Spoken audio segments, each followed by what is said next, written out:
The second officer involved in the arrest and jailing of an autistic teen testified before the RNC Complaints Commission today. Constable Rod Priddle, who threw Dane Spurrell to the ground and cuffed the young man before taking him downtown to the lockup that night. Priddle told the commission today that he thought Spurrell was on drugs and he overreacted when Spurrell did not cooperate. He says he feels horrible and the event started what's probably the worst period in his life. Priddle was off the job for almost 2 years. Welcome back to Here and Now, everyone. Constable Rod Priddle has a message for people. He says he's not a mean monster going around trying to put someone in jail. Constable Priddle was the second officer involved in the arrest of Dane Spurrell. Dane is autistic, but the officers thought he was intoxicated.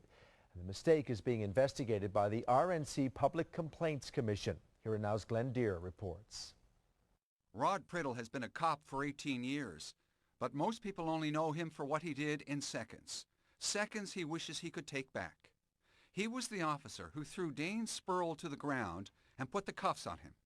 He and Constable Lisa Harris pulled and pushed Dane into the back of a police cruiser, and Dane spent the night in the lockup because of it, all of which weighs heavily on Constable Priddle today.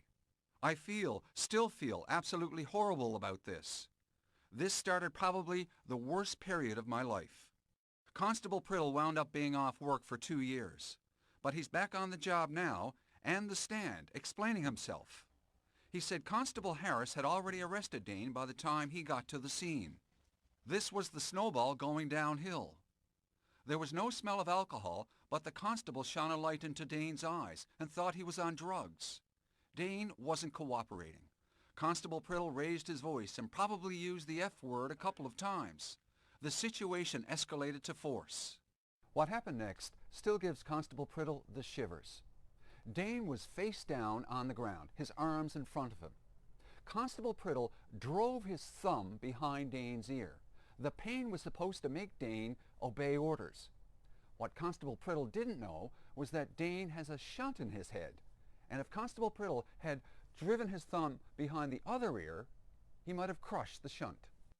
I'm absolutely sorry that all this happened to Dane.